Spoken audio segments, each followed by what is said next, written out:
We have listening a class out at Saddle Lake, and they listen every Friday morning, and they have asked for a special request that you talk to those young warriors, that you give them a message this morning. Okay, well, it's an honor to be asked to do that, and I'm always proud when I hear my name mentioned in the same breath as Musketees, because I've been out there and I've had some powerful experiences in the lodge and in the community there, and even in the correctional facility with some of the young warriors who are incarcerated over there.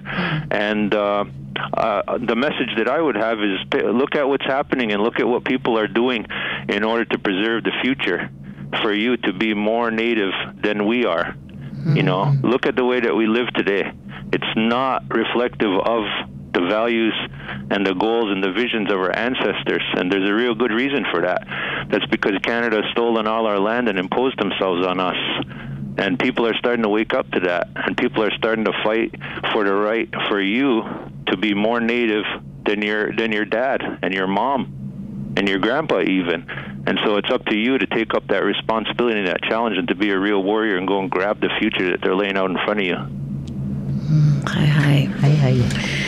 We have a question on Twitter from Settler Colonial. He asks, does the problem disappear if Bill C-45 is somehow overturned, and if and when Harper is replaced?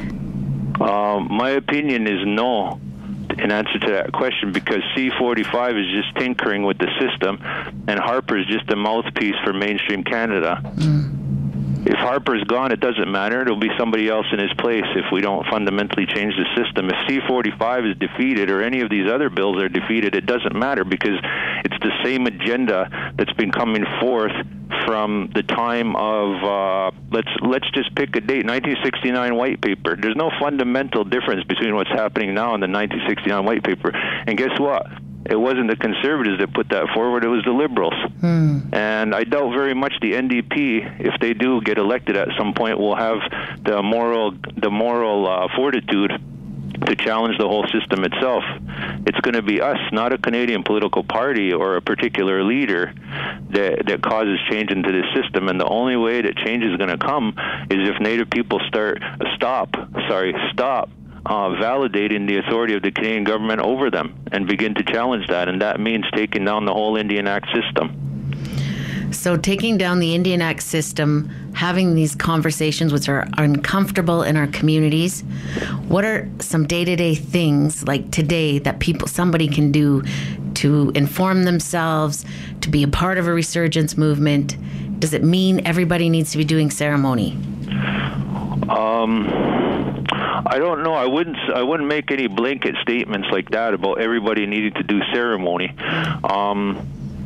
But what I would say is that everyone needs to start understanding, learning more about, understanding, and then putting some time and energy and some stake and legitimacy into our own forms of government and our leadership. And I'm not meaning the band chiefs and council, nothing against anybody personally in those systems, but those systems were created in order to control and eventually destroy our people. And so we cannot have a resurgence, and we cannot survive into the future with those governments.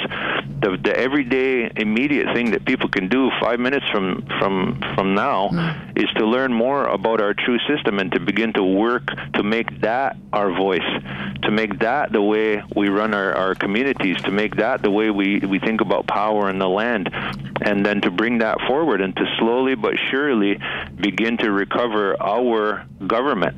And when we have our own government, and when we have our own means of self-sufficiency, which is the other side of the equation, everybody needs to reduce and eliminate their dependency on the Canadian government. And we cannot remain dependent almost entirely on the Canadian government and then claim to be independent politically. Right. We can be financially dependent and politically independent. So the restoration of our own traditional forms of government amongst ourselves, and then working in whatever ways as individual and communities we can to reduce our dependency on the Canadian government, I think is the way to go. And those are those are the two elements of a resurgence, along with the thing that you mentioned. I don't mean to dismiss ceremony or spiritual practices or anything like that. Those are all crucial too. But a lot of times people think that the movement is just that, like just going to ceremonies, just learning the language, just doing all that. Those are all important. But if they're not tied to a political organization, and if they're not tied to the land and our assertion of our presence and repossession of the land, then they don't really mean anything in the long term for our survival. Right. And just as an example, Tai, when we were at the movement here in Edmonton on Monday at the rally, one of the criticisms that came out of that was, where are our leaders? Sort of an indicating where are our chiefs and councils, where are our leaders? And we were constantly reminding people our leaders were there. We're just looking at the wrong definition and at the wrong type of leader. We're looking to things that we have to look at things that we need to pay attention to. Who are our leaders that came from our communities that reflect those things most important to us, our values, those types of things. Right now, because of the system we've been living under for so long, we think that a leader is an office holder. So someone who holds the title of a chief or a CEO or MP or something like that means that's a leader. But all that means is that they hold a position of authority within the system that's been created to control the land and us. And some of them are leaders. If you look at it, they have strong integrity. They have a lot of energy and passion. They're good people who do a lot to help others, and they're effective voices. Apparently, Teresa Spence is one of those people. So she's a band counselor, but she's also a leader. But it's not automatic that just because you're a band counselor or a CEO or MP or whatever that you're a leader. A leader can be anyone who motivates the people and sacrifices for the people and gets things going in a good direction.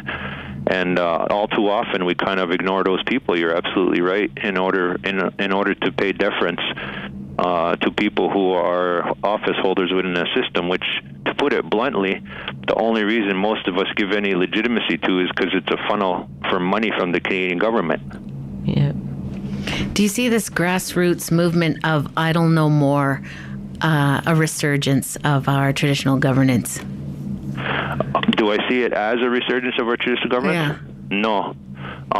It's not that at all. I'm not denigrating it for saying no. No. It's something entirely different. I mean, our traditional governance, like say in the Haudenosaunee community, that's our longhouse chiefs and clan mothers, the whole system of decision making and authority that comes from that. That's our traditional government. People who organize in ways to support the Idle No More, or the people who organize the Idle No More themselves.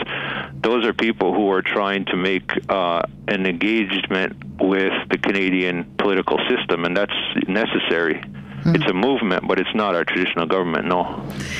What can you recommend for people to read or to look at when trying to find your traditional governance? Because we are a colonized peoples, and often we cling to this band council because it's all that people know or can remember at this point.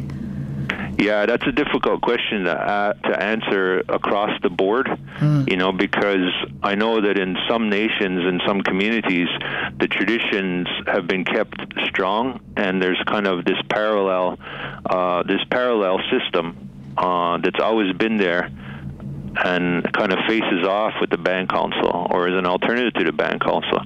All the Haudenosaunee communities have their longhouse governments that are in competition with the band council, basically, and that's really the situation in our communities. I know there's a lot of other communities like that too, but in communities where, and in nations where the band council has become sort of the dominant force and almost eradicated the remnants of the traditional government, that's a real difficult question to answer. And I think at that situation, it's different than the example I used, say, with the Haudenosaunee, where it's a matter of people convincing themselves that the traditional government can actually be our government again. We don't need the band council. There's an alternative there for people to look at. And the other situation, I think what you have is a real deeper need on the part of the people to reimagine themselves and to relearn, and then to kind of create a new kind of movement based on traditional principles, given that there's nothing to turn to that's actually functioning. And to me, that's just as valid, because the real point is to get out from under the authority of the Indian Act and the mentality and the system that's created. And if there's a pre-existing system that you can jump right into, great. If not, well, there's still the need to get out from under it, and it's a bogus excuse to say that we don't really have an alternative, so therefore we have to stick with the thing that's killing us.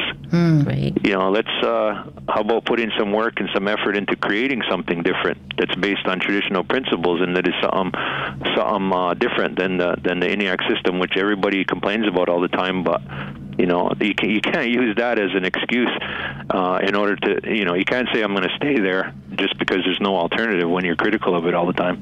What's your opinion on adopting? So if we look at the Haudenosaunee Longhouse model in a Cree community, what's your opinion on adopting those ways of governing? Well, I mean the whole approach that I've taken over the years in trying to write and do work on this is that there's something called indigenous governance. That there's different cultural expressions, there's different long histories, there's a heritage, there's languages, and all those things are valuable and sacred to people. But in essence, there is a way of governing that is indigenous. And in making that statement, I think inherently I'm supportive of people learning off other indigenous communities and indigenous examples in order to build something or rebuild something on their own. I mean, in a spiritual sense, think about it. Even the Haudenosaunee, whose our system of government is well known and written about and so forth, that came, it came from somewhere else. A Huron brought it from over Lake Ontario to us. And that's a message right there. That's part of our sacred oral history in our tradition. But right there, that tells you when the people are in disorder and discord and they're confused and things have gotten really, really bad, it's not very often that the solution comes from entirely from within. There's usually ideas and people that come from the outside that spark a resurgence on the part of the people. So one of the lessons of the great law of the Haudenosaunee people, when we were suffering from all of these problems, is that a peacemaker came from another nation and enlightened us as to what we needed to do. And I think that's a strong message right there. Is this a time of hope? Is this the time where we decide we're Indigenous or Canadian? Is this a critical time, do you think? Yes, I have to say that. I've been saying that for, I'm trying to think how many years. That's why I took a second or two to respond. Probably for the last 8 years or so, when I do my own speaking and stuff, I've been saying this is a crucial time. It's a critical time. We have probably one or two more generations left if we continue on the path that we're on before we're just obliterated culturally and politically. That's how crucial I've thought it is, and I've been saying that for a long time now, like I say, at least 8 years. And I think that it's probably getting to the point now where a lot of people are waking up to the fact that if we continue on this pathway of political collaboration with the government and think that the future is all about making money and being Canadian and getting along with the colonizer all the time, and that we won't have much of a future to leave our children, and there won't be much hope for them surviving as Ongwehue or Nehiyaw into the future beyond 1 or 2 generations. So yeah, it's absolutely a crucial time. Hi, miigwech for your words this morning. I know you only have a half an hour. Well, I'd like to continue talking, but I know probably a lot of other people have things to share, and there's work to do. So. Thank you for taking the time, and I think it's a really important reminder for so many of us Indigenous peoples that we have to do some work now. Well, I'll go for the time and for the work that you're doing, and look forward to talking to you again sometime and celebrating our victory on the air. Hi. All right, Onagiwahi. Hi.